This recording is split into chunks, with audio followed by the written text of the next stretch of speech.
بسم الله الرحمن الرحيم. السلام عليكم ورحمة الله وبركاته. إن الحمد لله نحمده ونستعينه ونستغفره ونعوذ بالله من شرور أنفسنا ومن سيئات أعمالنا. من يهده الله فلا مضل له ومن يضلل فلا هادي له. أشهد أن لا إله إلا الله وحده لا شريك له وأشهد أن محمدا عبده ورسوله صلى الله عليه وعلى آله وصحبه ومن تبعهم بإحسان إلى يوم الدين وسلم تسليما كثيرا. اللهم اغفر لنا ذنبنا كل دقه وجله، دقه وجله وأوله وآخره علانيته وسره. اللهم انفعنا بما علمتنا وعلمنا ما ينفعنا وزدنا علما. أما بعد، تفضل يا أستاذ. بسم الله الرحمن الرحيم. قال المؤلف الشيخ صالح الفوزان حفظه تعالى غفر الله له ولوالديه ولجميع المسلمين آمين. آمين. ما زال حديثنا يتحدث عن الصحابة، ولا شك أن الطعن في صحابة رسول الله طعن في الرسول صلى الله عليه وسلم. كيف يكون صحابته من هؤلاء الذين وصفوهم بهذه الأوصاف القبيحة؟ هذا طعن في الرسول صلى الله عليه وسلم. Baik.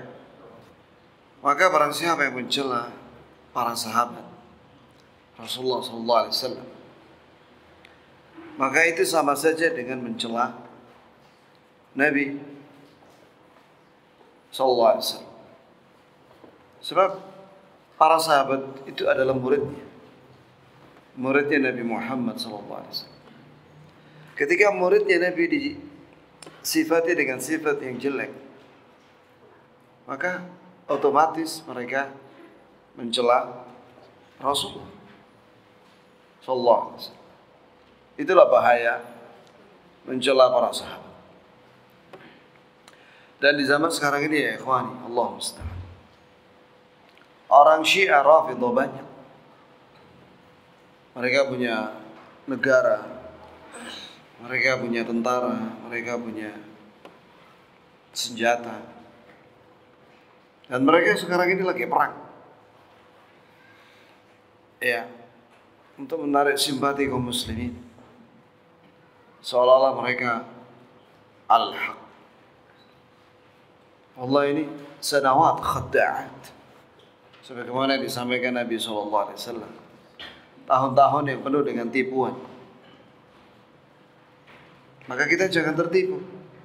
Caranya dengan mempelajari akidah Ahlus Sunnah wal Jamaah, akidah salafus salih, supaya kita bisa tahu mana yang hak, mana yang batil, sehingga kita tidak tertipu dengan cara-cara mereka. Lanjut. Barakallahu. وأيضا هو تكذيب لكتاب الله، فإن الله أثنى على الصحابة في القرآن أثنى على الصحابة في القرآن العظيم في آيات منها قوله تعالى: والسابقون الأولون من المهاجرين والأنصار والذين اتبعوهم بإحسان رضي الله عنهم ورضوا عنه وأعد لهم جنات تجري تحتها الأنهار خالدين فيها أبدا ذلك الفوز العظيم. وقال تعالى: لقد رضي الله عن المؤمنين إذ يبايعونك تحت الشجرة فعلم ما في قلوبهم فأنزل السكينة عليهم وأثابهم فتحا قريبا ومغانم كثيرة يأخذونها.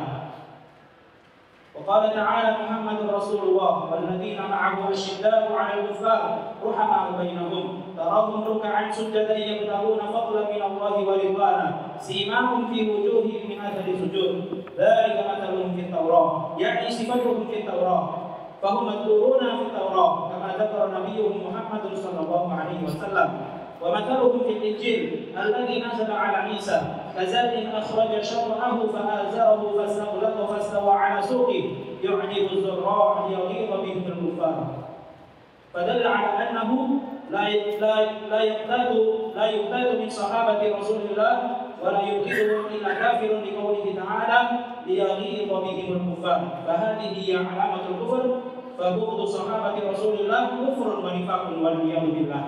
Nah, mencela sahabat Rasulullah SAW. Itu sama saja dengan mendustakan Al-Quran.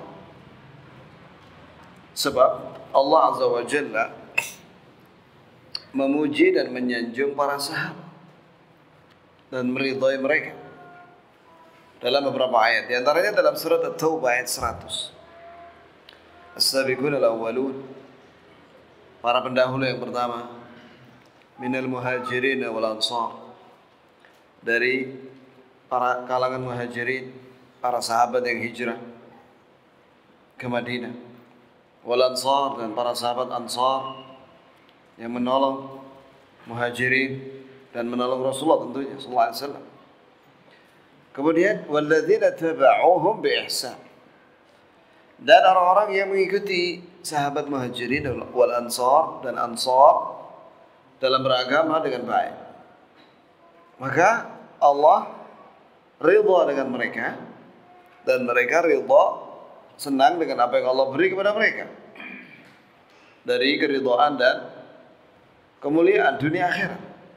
Wa'adda lahum jannat, dan Allah telah siapkan untuk para sahabat itu dan yang mengikuti mereka jannat, kebun-kebun di syurga, tajri min tahti al-anhar, yang mengalir di bawahnya sungai-sungai, sungai madu, sungai susu, sungai khamr, ya, dan yang lainnya.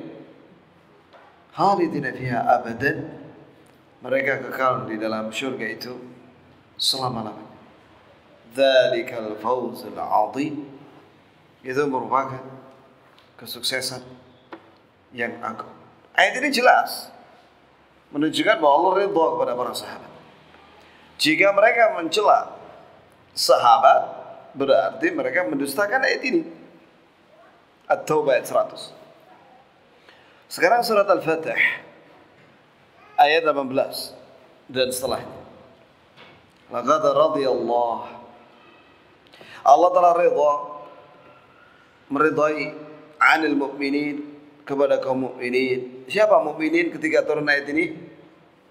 Para sahabat.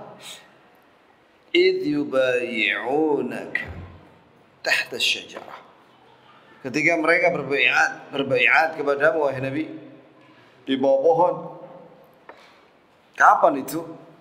Ini yang disebut dengan bai'atur ridwan, karena Allah ridha kepada mereka. Itulah bai'at. Mereka jumlahnya 1.400 sahabat berbaiat di hadapan Rasulullah di bawah pohon di Hudaybiyah, berbaiat untuk mati, perang sampai mati dalam rangka membela sahabat Uthman bin Affan radhiyallahu anhu yang sedang melakukan nego di Mekah. Itu jumlahnya 1.400 orang. Ini maksudnya ayat ini. Ya. Di zamannya Umar radhiyallahu anhu, pohon itu dikunjungi orang. Dikunjungi, kemudian orang-orang berdoa di situ. Akhirnya Umar memerintahkan dipotong. Akhirnya dipotong pohon itu. Enggak ada lagi pohon itu. Kenapa? Saddan lidz-dzari'ah, untuk mencegah supaya orang-orang awam, orang bodoh tidak menyembah pohon itu lama-lama, ya kan? Dikhawatirkan seperti itu. Fa'alima ma fi qulubihim, sungguh Allah mengetahui apa yang ada di dalam hati mereka, yakni dari kejujuran dalam baiat itu. Fa'anzala as-sakinata 'alaihim, maka Allah menurunkan sakinah, ketenangan kepada para sahabat itu. Wa thabahum, dan Allah beri ganjaran kepada mereka fathhan qariba, dengan penaklukan kota Mekah dalam waktu yang dekat. Dan benar, pada tahun ke-8 Hijriah janji Allah itu terbukti. Takhluklah kota Mekah. Wa maghanim katsira ya'khudhunaha, dan mereka juga mendapatkan harta rampasan perang yang sangat banyak yang mereka ambil. Jadi harta rampasan perang itu, ya ikhwan, itu hanya mujahidin 4/5. Ya, mereka bagi, terserah panglimanya. Adapun 1/5 khumus itu masuk Baitul Mal.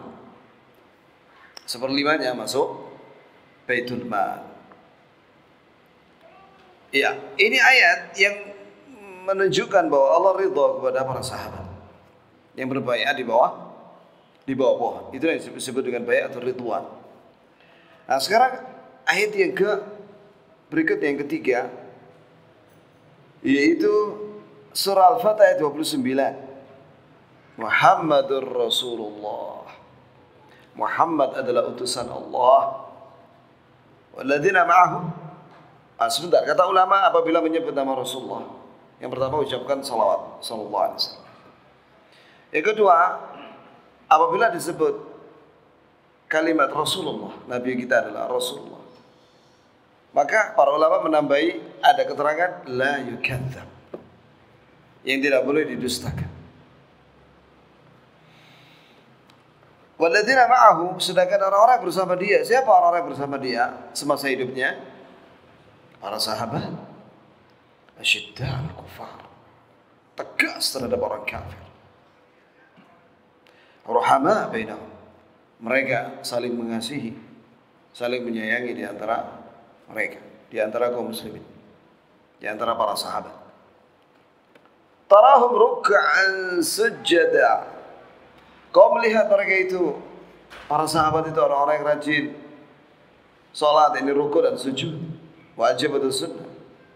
Yabtaghuna fadlan min Allah, mereka menginginkan karunia dari Allah, ridwana, dan ridha-Nya.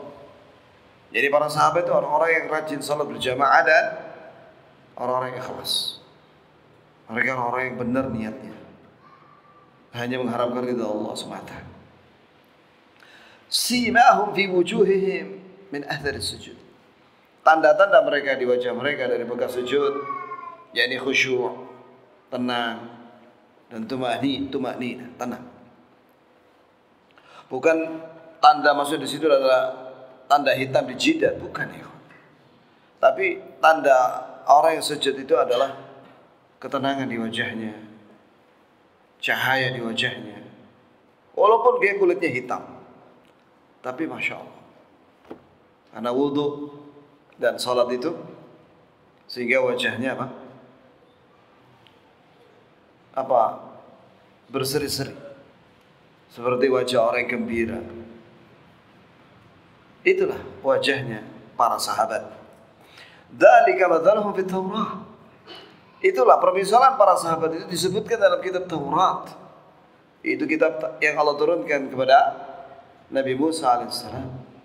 Jadi penyebut tentang ciri-ciri para sahabat itu Allah beritakan dalam kitab At-Taurat. Ya, dan juga tentang Nabi Muhammad tentunya sallallahu alaihi wasallam. Wa mathalahum fil Injil, dan juga permisalan Nabi dan para sahabat itu disebutkan dalam Injil. Ini diturunkan kepada Nabi Isa alaihissalam. Perumpamaan mereka kazara, seperti tanaman, akhraja syat'ahu fa'azarahu, maka muncullah batangnya, kemudian cabang-cabangnya tumbuh besar dan kuat, kuat. Fastawa ala suqi, maka dia tinggi lurus ke atas, di atas batangnya yang kokoh itu.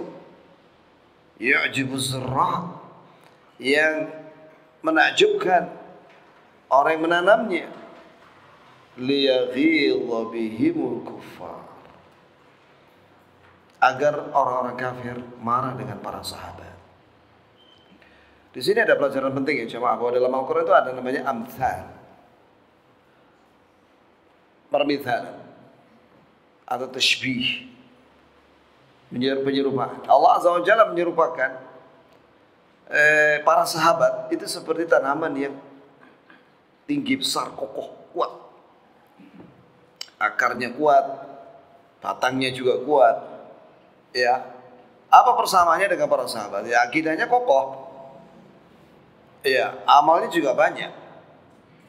Itulah kebersamaan antara para sahabat dengan tanaman yang kokoh itu. Kemudian di sini ada kalimat, nah ini yang dibahas oleh Syekh Shalih Al-Fauzan. Liyaghidha bihimul kuffar. Beliau hafizahullah menyatakan, yakni agar marah orang-orang kafir terhadap para sahabat. Berarti tidak ada yang marah dan benci dengan sahabat kecuali kafir. Ini sebenarnya adalah istinbat dari Imam Malik rahimahullah, yang mengambil dalil dari ayat ini, liyaghiza bil kufar, bahwa siapapun yang marah dan benci, apalagi mencela dengan penuh marah dan mengkafirkan apalagi, maka dia kafir. Itu kafir menurut ayat ini. Kafir dan kemunafikan. Na'udzubillahi minal kufri wan nifaq. Jelas ya jemaah? Maka siapapun yang marah dengan sahabat, enggak diterima alasan mereka. Karena mereka telah divonis dengan ayat ini bahwa mereka kafir. Allah sendiri yang memvonis. Kita hanya menyampaikan saja. Dan mereka mendustakan banyak ayat dan hadis yang memuji para sahabat. Lanjut. Qala rahimahullah, man nataqa fi ashabi Rasulillah bi kalimatin fa huwa sahibu hawa. Thumma qala syari wa faqahullah, ay idza takallama fi tanaqqus as-sahaba bi kalimatin wahidah fa huwa sahibu hawa. Idza kana hadha yahsul bi kalimatin wahidah fa kaifa bil ladhi yu'allifu kutuban fi saddihim wal waqi'ati fihim wa talbisul 'atharat lahum wa tadkhimuha. كيف بهذا إذا كان من نطق بكلمة في صحابة رسول الله فهو صاحب هوى يعني يتبع هواه لأنه ما تكلم إلا لهوى في نفسه وبغض لصحابة رسول الله صلى الله عليه وسلم. Kemudian Imam Al-Barbahari rahimahullah menyatakan barang siapa yang mengucapkan kalimat yang buruk, satu kata saja terhadap para sahabat, maka dia adalah sahibu hawa. Yani ahlul ahwa. Ahlul ahwa yani orang yang mengikuti hawa nafsu. Yani mereka ini ahlul bid'ah. Itu ya jemaah. Orang Syiah, Rafidhah, zaman sekarang ini, ngeri deh. Ya. Kalimat yang mereka ucapkan terhadap para sahabat itu, ngeri deh. Ya. Bahkan menurut orang Syiah, ayat dalam Al-Quran, wasyajaratul mal'unata fil Quran, surat Al-Isra, pohon yang terlaknat dalam Al-Quran itu sebenarnya maknanya adalah zakum. Zakum adalah pohon di neraka. Sama orang Syiah ditafsirkan bahwa pohon yang terlaknat itu adalah Aisyah, istri Nabi. Antum kalau baca dan mendengar kalimat orang Syiah, gak kuat ya kawan, koping ini ya kawan, gak tahan gitu. Ngeri deh. Caci maki mereka terhadap ummahatul mukminin dan para sahabat Rasulullah SAW. Ngeri ya. Nah, mereka ini sekarang lagi perang. Houthi itu Syiah. Hizbullah yang di Lebanon itu Syiah. Dan juga proksi-proksinya yang lainnya sekarang ini marah tuh hari ini. Tahu ini siapa yang mengadu domba ini? Ya, itu ada pemboman di Iran. Wah, ini sudah siap-siap sudah. Mereka ingin mengadu domba antara Syiah dengan Ahli Sunnah. Ahli Sunnah sudah siap. Saudi Arabia, Yordan, Kuwait, Bahrain, Emirat, mereka sudah siap semua. Ya, mereka tidak terpengaruh dengan propaganda Iran karena mereka orang Syiah. Begitu ya. Bahkan dalam sejarah orang Syiah itu ya seperti itu, selalu melakukan makar terhadap Ahli Sunnah. Ada seorang namanya Ibnul Alqami, itu baca sejarah ya kan. Atau klik di internet. Ibnul Alqami, siapa itu? Itu orang Syiah yang dijadikan menteri pertahanan oleh Khalifah Abbasi yang terakhir di Baghdad. Maka dia melakukan pengkhianatan ini Ibnu Alqami dengan bertemu dengan Hulagu Khan dan utusannya, orang Tartar,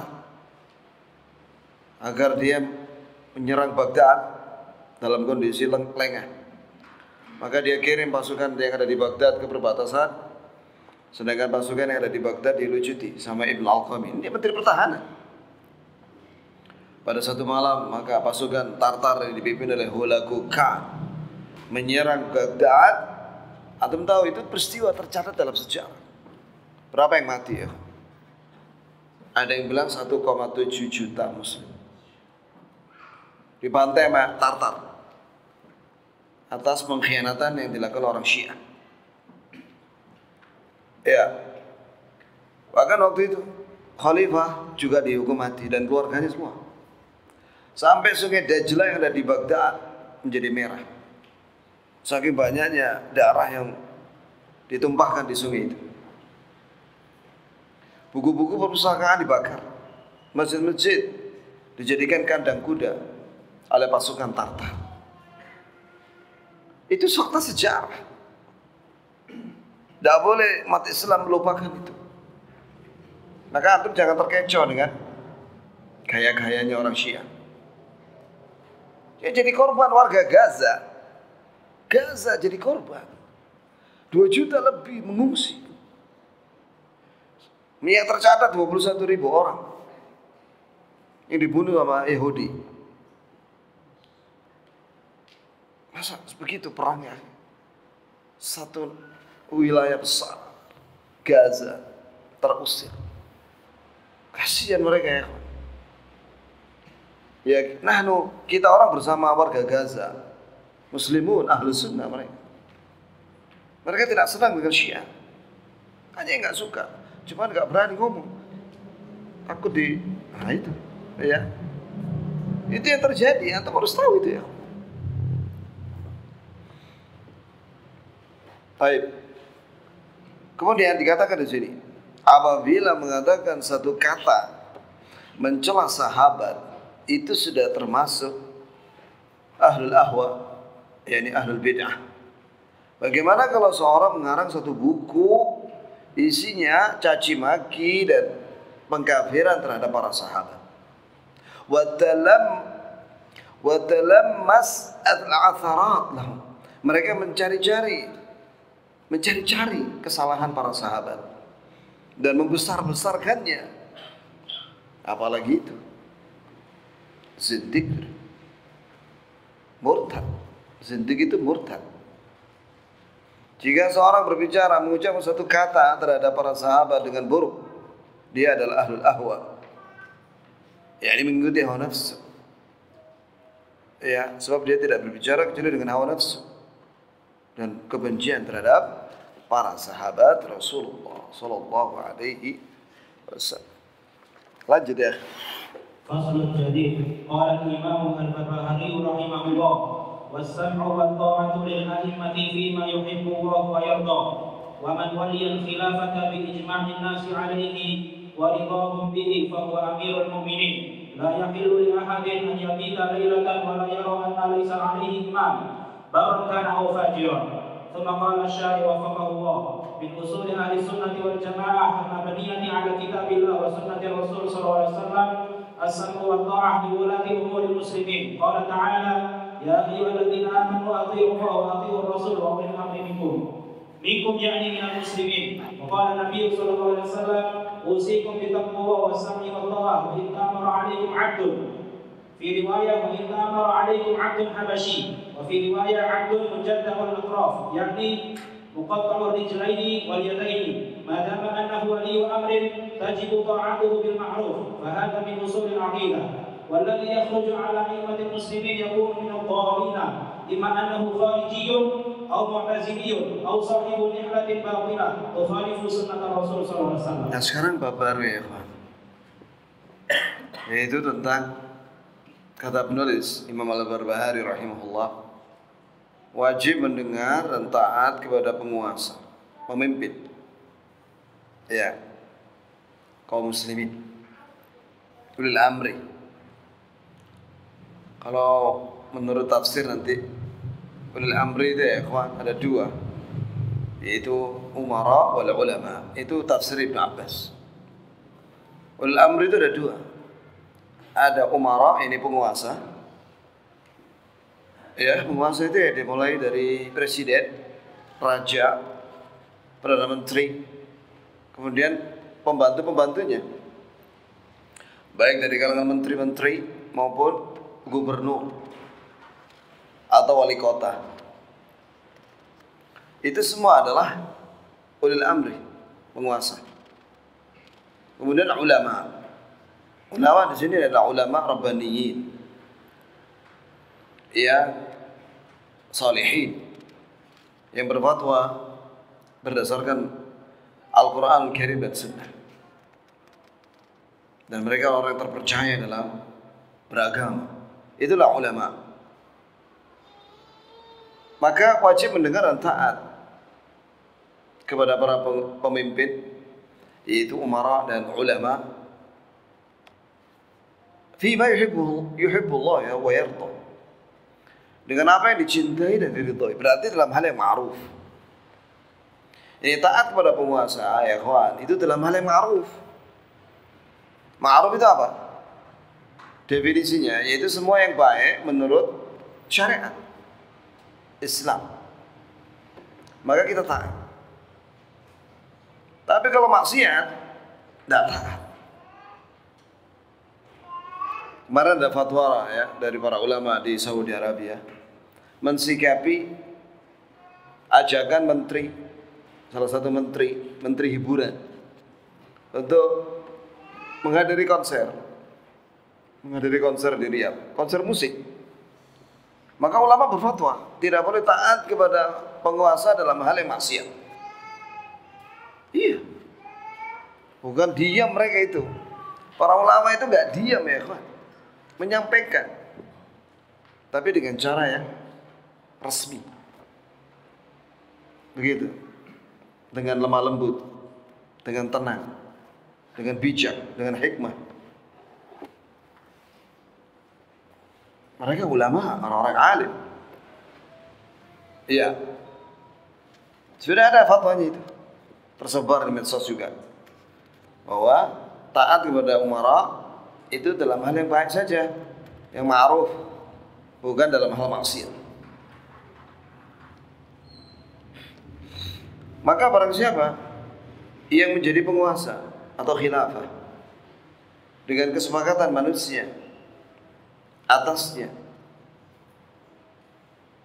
dan keridhaan manusia, yakni kaum muslimin dengannya, maka dia amirul mukminin, maka dia pemimpin mukminin. Ya jelas ini kewajiban rakyat sudah jelas sudah.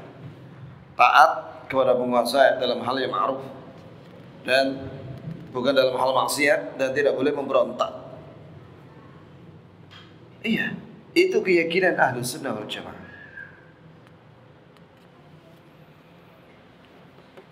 Walaupun sebenarnya ya ikhwani, ada lagi tambahan masih koma sebenarnya. Dan itu yang dilakukan oleh para ulama sebagai nasihat buat mereka, yaitu buat para penguasa, yaitu apa? Menyampaikan tentang kewajiban penguasa. Kewajiban rakyat sudah jelas, taat dalam hal yang ma'ruf. Nah sekarang kewajiban penguasa apa? Kewajiban ulama apa? Kewajiban ulama menyampaikan fatwa berdasarkan Al-Quran dan Sunnah kepada penguasa. Kewajiban penguasa melaksanakan fatwa. 2. Kewajiban penguasa itu sebagaimana dalam Al-Quran, ya, innallaha ya'murukum an tu'addul amanat ila ahliha. Ya, surat An-Nisa. Wa idza hakamtum bainan nas an tahkumu bil 'adl. Innallaha ni'ma ya'idukum bih. Innallaha kana sami'an basir. Sesungguhnya Allah menyuruh pada kalian wahai penguasa. Ini ayat untuk penguasa ini. Dari Allah langsung ini. Sungguh Allah menyuruh pada kalian wahai penguasa agar kalian melaksanakan amanah. Amanah itu kata para ulama ada dua. Ini disebut oleh Imam Al-Mawardi dalam Ahkam Sultaniyah dan juga dalam buku-buku politik Islam. Ya itu tahu aja ya kawan, karena ini ilmu ya kawan. Kewajiban penguasa ada dua.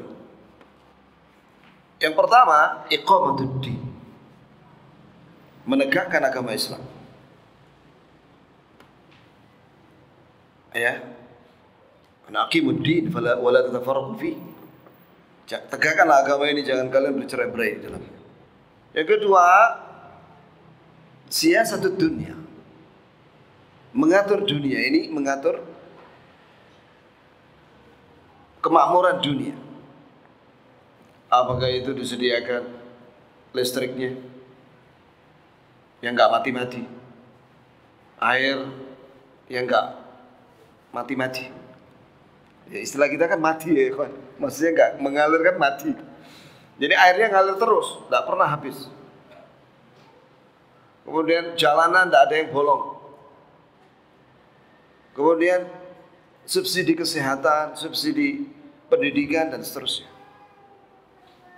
Kalau bisa kesehatan, pendidikan gratis. Bahkan kalau di Qatar, di Emirat tuh bayi baru lahir itu digaji, dapat fulus per bulan. Loh iya, itu ya jemaah. Gak usah jauh-jauh lah. Kemarin saya ketemu sama orang Indonesia yang kerja di Australia. Ini negara kafir, Australia. Nge-Grab itu gajinya 40 juta. Ajib ya. Waktu Covid itu ada subsidi dari pemerintah Australia. Sekian ribu dolar gitu per bulan. Dia tabung, dia bikin rumah jadi tetangga saya di rumah, di perumahan itu. Ajib ya. Dan dia mau balik lagi setelah haji. Harusnya negara muslim lebih makmur daripada negara kafir. Harusnya. Baik. Setelah itu Allah menyatakan, wa idza hakamtum bainan nas an tahkumu bil adl. Jika kalian menghukum di antara manusia, hukum dengan adil. Hukum dengan adil itu berdasarkan syariat. Itu juga dalil bahwa kewajiban penguasa adalah menegakkan Islam. Dan itu akan ditanya pada hari kiamat. Makanya Rasulullah bersabda, wal imamu ra'in wa mas'ulun an rakyatih. Pemimpin ini penguasa itu adalah ra'in. Ra'in itu adalah seseorang yang memiliki amanah. Dan dia akan ditanya pada hari kiamat. Apakah sudah melaksanakan kewajiban yang dua itu, menegakkan Islam dan memakmurkan rakyatnya? Akan ditanya oleh Allah pada hari kiamat. Dan itu berat. Berat ya. Ya. Nasallallahu. Nanti insya Allah mungkin pertemuan berikutnya saya akan bawakan untuk melengkapi tentang berita dari Nabi, hadis-hadis Nabi SAW tentang penguasa akhir zaman.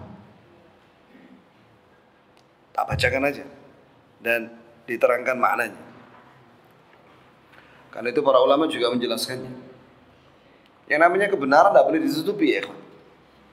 Yang namanya al-haq yunshar, disebarkan oleh da'i, oleh khatib, oleh mufti. Iya, harus. Yang dengar menerima alhamdulillah, yang enggak urusan dia sama Allah. Tugas seorang muslim hanya menyampaikan saja. Baik. Kemudian dikatakan di sini, tidak halal bagi seorang pun untuk bermalam satu malam dia tidak punya pemimpin, tidak punya penguasa. baik pemimpin yang soleh, penguasa yang soleh atau yang fasik. Jadi pemimpin itu ada dua macam ya. Kalau ada yang soleh, kayak Abu Bakar, Umar, Uthman, Ali, Muawiyah, kayak Umar bin Abdul Aziz, kayak Hasan bin Ali, ya radhiyallahu anhum ajma'in. Mereka pemimpin yang soleh.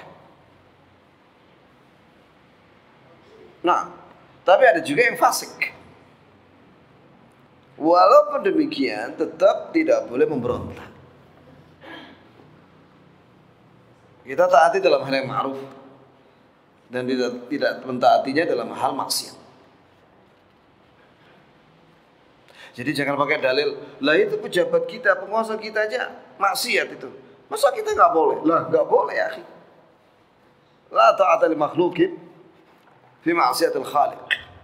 Tidak boleh taat kepada makhluk dalam hal maksiat kepada Allah yang Maha Menciptakan.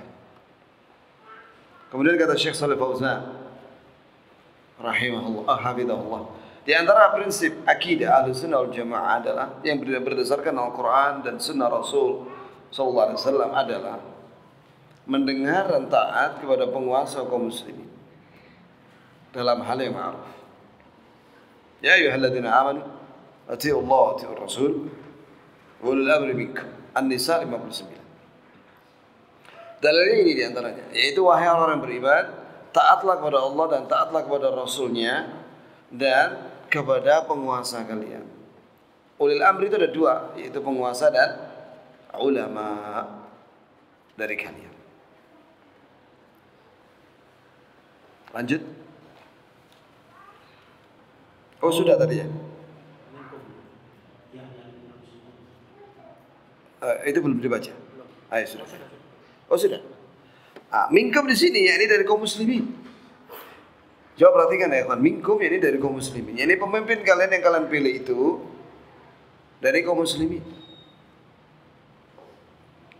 Maka para ulama memberi syarat memilih pemimpin itu yang pertama muslim. Muslim. Tidak boleh memilih pemimpin yang kafir. Kemudian Nabi SAW bersabda, "Usikum bitaqwallah." Aku wasiatkan kalian untuk bertakwa kepada Allah dan mendengar dan taat kepada penguasa kalian dalam hal yang ma'ruf ya. Wa in ta'ammar 'alaikum 'abdun. Walaupun yang memimpin kalian itu adalah seorang budak. Afdalnya memang atau persyaratannya di antara orang merdeka yang jadi penguasa itu. Tapi sekiranya ada budak tiba-tiba dia punya bisa menguasai negara, ya taat dalam hal yang ma'ruf. Walaupun dia budak. Dalam sebuah riwayat, wa in ta'mar 'alaikum 'abdun habasyi. Walaupun yang memimpin kalian itu adalah budak dari Ethiopia, Habasyah. Bahkan dalam sebuah riwayat, dia seorang budak yang kaki dan tangannya itu terpotong. Ya ini dia cacat. Selama dia penguasa, wajib ditaati dalam hal yang ma'ruf, dalam hal yang baik. Ini merupakan prinsip akidah Ahlus Sunnah. Tapi sama kelompok LDI dibelokkan ya kawan. Mereka menganggap atau menafsirkan ayat ini walil amri ini adalah ustadz mereka. Nah ini tafsir yang batil. Ya, tafsir yang batil. Masa ustadz mereka jadi ulil amri yang harus dibaiat? Maka barang siapa yang tidak baik, semua dalil tentang baiat itu dibacakan oleh mereka, ditujukan untuk ustadz mereka yang ada di Kediri. Secara turun-temurun itu. Ini tafsir yang batil. Yang dimaksud dengan ulil amri di sini adalah penguasa kita seluruh negeri. Bukan penguasa KW ya yang numpang di negeri Indonesia. Numpang kan mereka. Allah musta'an. Cuma mereka itu nggak berani terang-terangan. Kalau ditanya sama umara kita, nggak jawab, nggak mengatakan, oh tidak, kami nggak ada begitu, nggak ada bayat. Bohong mereka itu. Makanya banyak yang tobat. Kemarin waktu daurah di Trawas itu, sebelah saya itu mantan LDI, mantan ustadz. Dan dia ngumpulin orang-orang para tawabin, orang-orang tobat dari LDI itu di Malang. Ada itu komunitasnya. Dan dia ngisi. Masya Allah ngaji sama Syekh Sulaiman Rahim. Alhamdulillah Allah kasih hidayah. Banyak yang tobat sudah, alhamdulillah. Yang nggak tobat itu karena bahdul, jahil. Iya, dia cerita sama saya. Banyak sekali tarikan-tarikan itu. Ada berapa persen itu gaji tiap bulan. Kemudian ada lagi tarian apa lagi. Ada 3-4 macam. Masuk ke kantongnya mereka di Kediri sana. Nah itu, Allah. Kita ini yang dianggap tidak baiat dengan ustadz mereka yang ada di Kediri itu dianggap kafir. Jadi kita ini dianggap kafir. Khawarij. LD ini khawarij. Ya, mengkafir-kafirkan selain mereka. Jadi walaupun pemimpin itu cacat kaki dan tangannya, selama dia penguasa wajib ditaati. Maka barang siapa yang keluar dari penguasa kaum muslimin, maka dia sesat. Sesat. Kata Syekh. Siapa yang keluar dari penguasa yang sah dari kaum muslimin di satu negeri, maka dia sesat. Bisa jadi dia itu khawarij atau mu'tazilah, atau dia memiliki pemahaman yang batil yang menyelisihi sunnah Rasulullah sallallahu alaihi wasallam. Lanjut. قوله والسمع والطاعة للأئمة فيما يحب وهو يرضى بهذا القيد فيما يحب وهو يرضى أما المعصية فلا يطاعون فيها قال صلى الله عليه وسلم لا طاعة لمخلوق في معصية الخالق. Lanjut. وقال عليه الصلاة والسلام إنما طاعة في المعروف وليس معنى ذلك أنه إذا أمر ولي الأمر بمعصية من المعاصي أنها تنخنق إمامته بل إنه لا يطاع في هذه المعصية ولكن يطاع فيما ليس فيه معصية وتبقى ولايته ويطاع فيما ليس بمعصية. Nah ini penjelasan yang rinci dari Syekh Shalih Fauzan. Mendengar dan taat kepada pemimpin, kepada penguasa, itu dalam hal yang dicintai oleh Allah dan diridhai oleh Allah. Maka dengan pengkhususan ini, ya, catatan ini atau ikatan ini berarti maknanya adalah dalam hal yang ma'ruf, bukan dalam maksiat. Jika mereka menyuruh maksiat atau memberi contoh maksiat, maka tidak boleh ditaati. Sebagaimana sabda Rasulullah, la ta'ata li makhluqin sallallahu alaihi wasallam, la ta'ata li makhluqin fi ma'siyatil khaliq. Ini hadis riwayat Ahmad dan yang lain. Tidak boleh taat kepada makhluk siapapun dalam hal maksiat kepada Al-Khaliq, yaitu Allah. Termasuk pada orang tua. Wa in jahadaka ala an tusyrika bima laysa laka bihi ilm fala tuti'huma wa sahibhuma fid dunya ma'rufa. Jika kedua orang tuamu bersungguh-sungguh mengajakmu kepada kesyirikan, maka jangan kamu taati keduanya, tapi pergaulilah keduanya di dunia dengan sebaik-baiknya. Dan juga Nabi sallallahu alaihi wasallam bersabda, "Innama ta'a fil ma'ruf." Sesungguhnya ketaatan kepada penguasa itu dalam hal yang ma'ruf. Apalagi yang di bawahnya penguasa. Iya.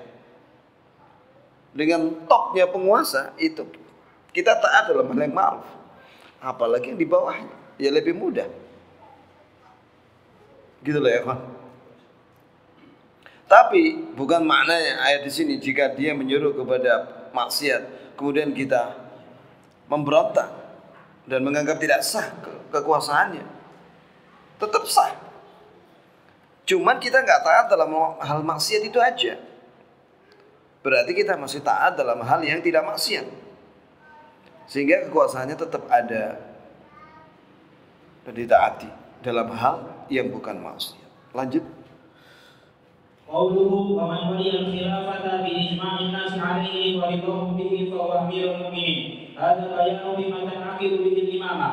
Fa inna al-imamata tan'aqidu bi ahadi umur. Al-amru al-awwal ma dzakarahu al-mu'allif wa huwa man ikhtarahu al-muslimun. Wal muradu bil ladina yakhtaruna al-imam hum ahlul halli wal 'aqd min al-ulama wal umara wa ashabus siyasah wa umara al-ajnad. وليس معناه أن اختيار الإمام لكل أحد من الصبيان والنساء والحضر والبدي لأن الناس تابع لأهل الحل والعقد فإذا اختار أهل الحل والعقد إماما وجب على البقية أن يطيعوه وهذا كما حصل في خلافة أبي بكر الصديق فإن الصحابة بعد وفاة الرسول صلى الله عليه وسلم أجمعوا على بيعة الصديق فكانت بقية الأمة تابعة لمن اختار الصديق ولم يفتح المجال لكل أحد ليشارك في الاختيار لأن هذا من اختصاص أهل الحل والعقد فالمسلمون اختاروا أبا بكر رضي الله عنه أفضلهم وهذا الاختيار له أدلة من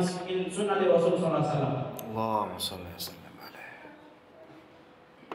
Kemudian kata penulis bahwa apabila seorang pemimpin dalam Islam, khilafah. Khilafah itu artinya kekuasaan Islam dalam Islam. Dengan ijma' manusia, ya, ijma' manusia di sini ditafsirkan, diterangkan maknanya oleh Syekh Shalih Al-Fauzan. Maknanya adalah ahlul halli wal 'aqd. Ahlul halli wal 'aqd itu ulama dan para umara dan orang-orang yang memiliki pandangan, punya ilmu tentang kekuasaan, dan para panglima tentara, komandan tentara. Habis sudah waktunya, ikhwan. Ini penting sekali pembahasan ini. Insya Allah pekan depan kita akan jelaskan lebih detail tentang memilih pemimpin. Itu ada 3. Sebutkan baru yang pertama di sini. Dalam Islam, dan insyaallah pekan depan Kamis insyaallah Kamis berikutnya lagi kita akan jelaskan lagi lebih detail, lebih rinci tentang bagaimana cara memilih pemimpin, memilih penguasa atau raja atau presiden dalam Islam. Subhanakallah wa bihamdika asyhadu an la ilaha illa anta astaghfiruka wa atubu ilaik.